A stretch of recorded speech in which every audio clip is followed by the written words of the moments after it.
Last topic हमने देखा था इंट्रोडक्शन ऑफ एरे, यानी एरे क्या होता है। आज का हमारा टॉपिक है टाइप्स ऑफ एरे।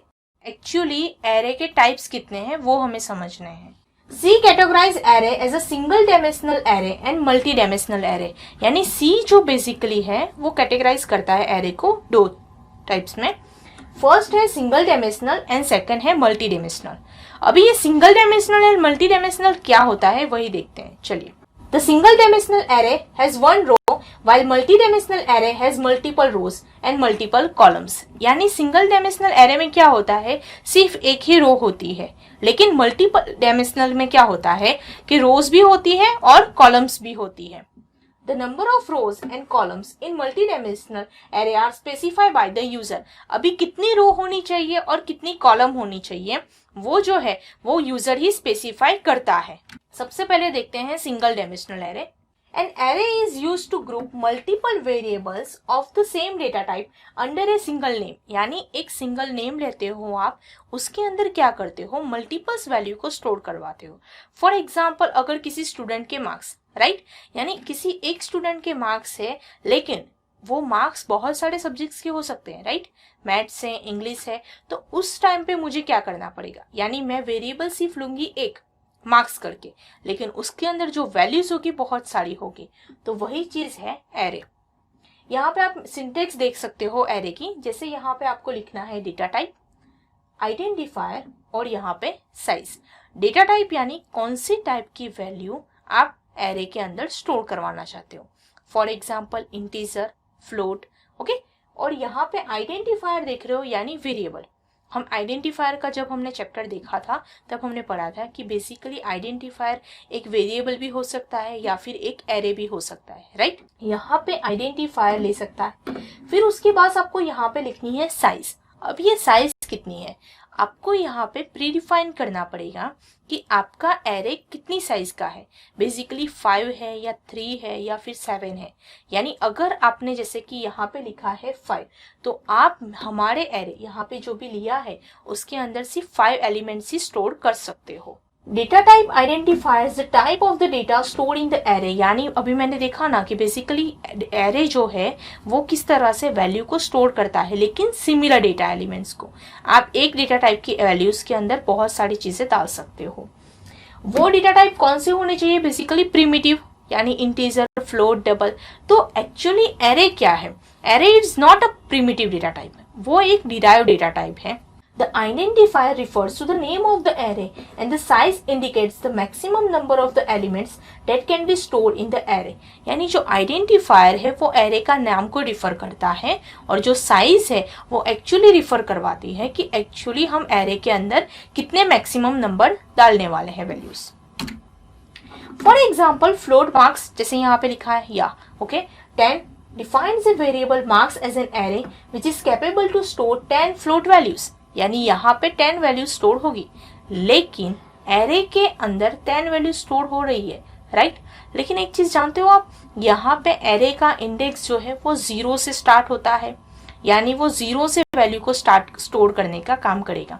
यहाँ पे भले आपने 10 वैल्यूज दी है, आपकी वैल्यूज भी 10 ही वो स्टोर करेगा, लेकिन उसका जो मेमोरी एलोकेशन है वो 0 से स्टार्ट होगा। An array once defined can be initialized at a compile time और run time। अभी ये array की जो वैल्यूज होती है वो दो तरीके से स्टोर हो सकती है, एक तो है रन टाइम और दूसरी है कंपाइल टाइम।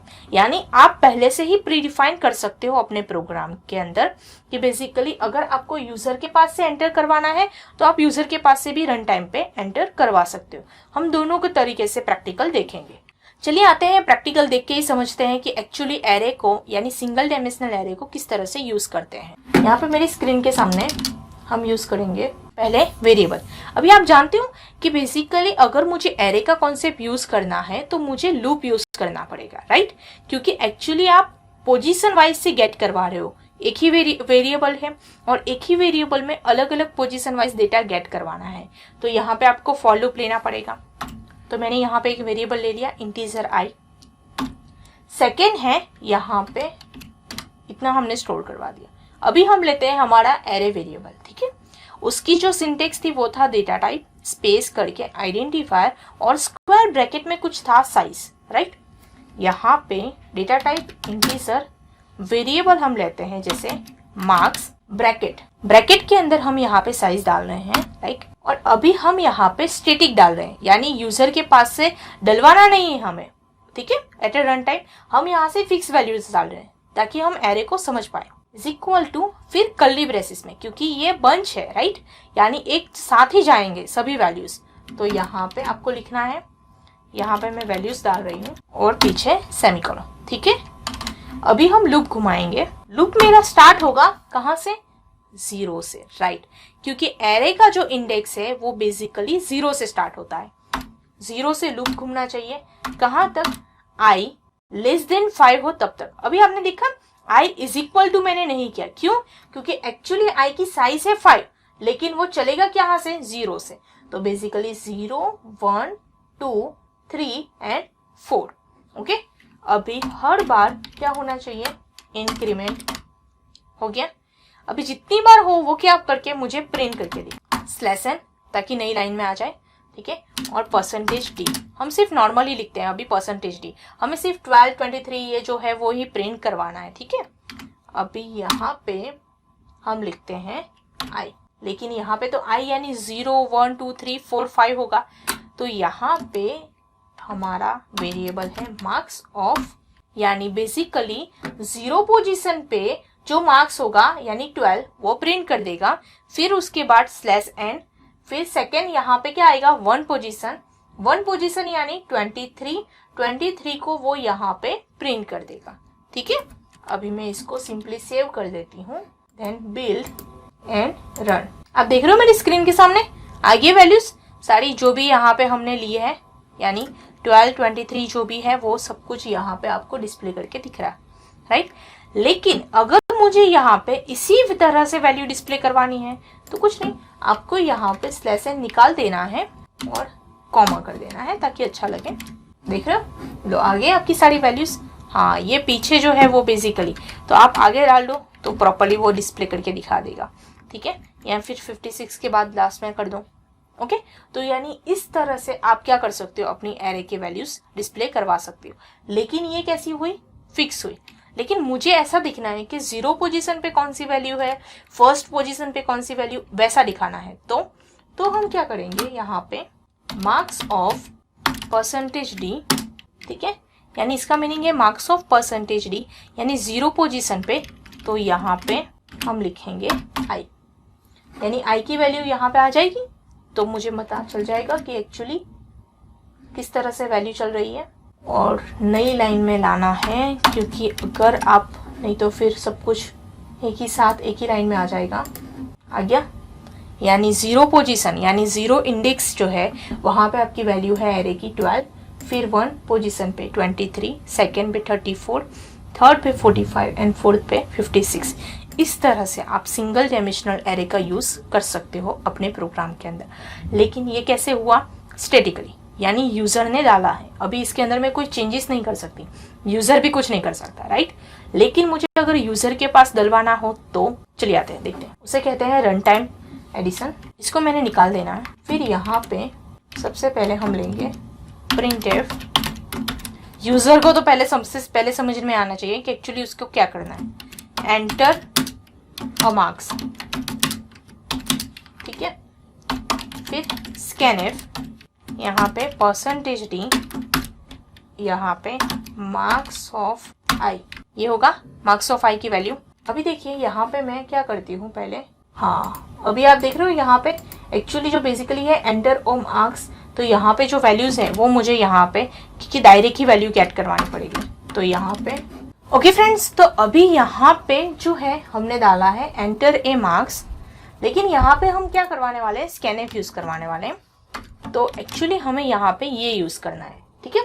सेट विब ऑफ, यहाँ पे एंटर ए मार्क्स, इसको मैं सेव कर देती हूँ।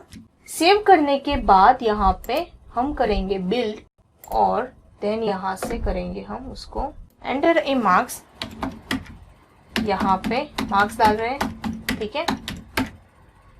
यानी इस तरह से वो क्या कर सकता है, यूजर के पास से मार्क्स ले सकते हैं, ठीक है।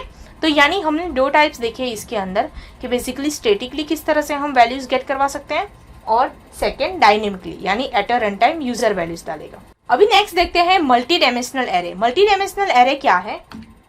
मल्टी डायमेंशनल एरे यानी अभी हमने देखा था कि एक्चुअली रोज भी हो सकती है, कॉलम्स भी होती है, राइट, और वो रो और कॉलम्स जो है वो यूजर ही उसे डिफाइन करता है। तो आप यहाँ पे मेरी स्क्रीन पे देख रहे हो, जैसे यहाँ पे रोल नंबर है, इंग्लिश, मैथ, साइंस है, एक टेबल जैसा है, राइट। बेसिकली यहाँ पे 3 क्या है, रोज है और यहाँ पे 4 कॉलम्स है। इस तरह से आप यानी आप जो डेटा है उसको मल्टीपल वेज में डिफाइन कर सकते हो, रो और कॉलम वाइज, यानी प्रॉपरली एक स्ट्रक्चर एक टेबुलर फॉर्मेट में डिस्प्ले करके आएगा।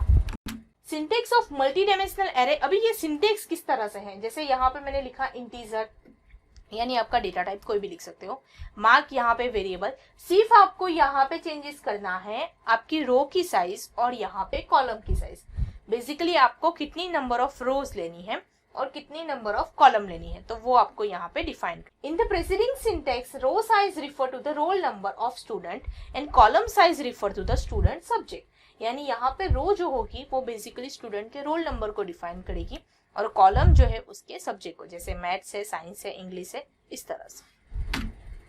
चलिए आते हैं उसका प्रैक्टिकल देखते हैं। अभी ये तो है ही हमारे पास, राइट, यानी ये तो हमें हटाना ही नहीं है क्योंकि हम स्कैनफ यूज कर रहे हैं। अगर आप इक्लिप्स में प्रैक्टिकल करते हो तो मैंने बार बार बताया आपको कि हमें ये जो लाइन है वो लिखनी पड़ेगी। क्यों? क्योंकि हम स्कैनफ का यूज कर रहे हैं, बफर जनरेट ना हो इसकी वजह से।